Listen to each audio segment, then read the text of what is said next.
అదానీ కంపెనీకి వ్యతిరేకంగా కెన్యాలో నిరసనల నడుమ కెన్యా రాజధాని నగరం నైరోబీలోని జోమో కెన్యాట్యా అంతర్జాతీయ విమానాశ్రయాన్ని అదానీ గ్రూప్కు అప్పగించాలన్న అక్కడి ప్రభుత్వ నిర్ణయాన్ని హైకోర్టు తాత్కాలికంగా నిలిపివేసింది.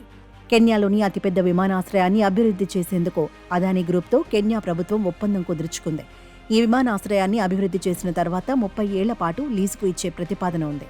ఈ 30 ఏళ్లలో విమానాశ్రయాన్ని అదానీ గ్రూప్ సంస్థ నిర్వహిస్తుంది. ఎయిర్పోర్టును అభివృద్ధి చేయడంతో పాటు ఆదాయంలో వాటాను అదానీ గ్రూప్ పొందుతుంది. అయితే నైరోబీ ఎయిర్పోర్టును అదానీ గ్రూపుకు ఇవ్వాలన్న ప్రతిపాదన అక్కడి ప్రజలకు ఆగ్రహం తెప్పించింది. ప్రజల నిరసనలు వెల్లువెత్తాయి. కెన్యా ఏవియేషన్ వర్కర్స్ యూనియన్ కూడా దీన్ని వ్యతిరేకించింది. దీంతో అక్కడ ప్రభుత్వంపై ప్రజలు నిరసన వ్యక్తం చేస్తున్నారు.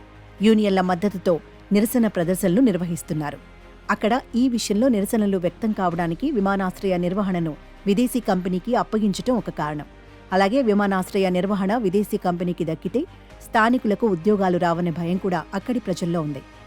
ఇక్కడ పనిచేయడానికి విదేశీ ఉద్యోగులను తీసుకువస్తుండడం వాళ్ళలో తీవ్ర ఆగ్రహాన్ని రేకెత్తించింది. ఈ విషయంలో విమానాశ్రయాన్ని అమ్మడం లేదని ప్రభుత్వం అంటోంది. ప్రభుత్వ ప్రైవేట్ భాగస్వామ్యంలో విమానాశ్రయాన్ని అభివృద్ధి చేయడమే ఈ ఒప్పందం లక్ష్యం అని ప్రభుత్వ వర్గాలు చెబుతున్నాయి. అలాగే అదానీ ఎయిర్పోర్ట్ హోల్డింగ్స్ కంపెనీతో డీల్ ఇంకా ఖరారు కాలేదని కెన్యా ప్రభుత్వం వివరిస్తోంది. మొత్తంగా చూసుకుంటే కోర్టు స్టే ఇవ్వడంతో నైరోబీ ఎయిర్పోర్టు విషయంలో అదానీ గ్రూపుకు గట్టి దెబ్బ తగిలినట్లేనని విశ్లేషకులు అభిప్రాయపడుతున్నారు.